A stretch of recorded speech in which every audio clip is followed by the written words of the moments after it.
stillness creates clarity. Some of the best ideas come when you are not doing anything. Sa mga past podcasts ko, ilang beses ko na sinabi, sometimes the best thing to do is nothing.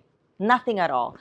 Natutunan ko to again sa Europe. Hindi ko yan alam na nandito ako sa Pinas kasi sanay tayo magtrabaho kahit 1 in the morning, Sabado, Linggo, holidays, wala tayong pinipili. Pero nandun na ako.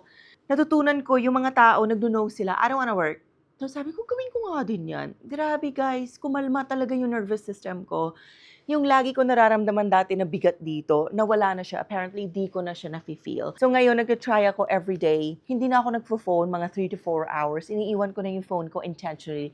Lalo na pag nasa Madrid ako, 8 hours, di ko hawak yung phone ko. Kasi na-realize ko, the world can wait. Wala naman mawawala eh. Wala naman magsa-stop, di ba?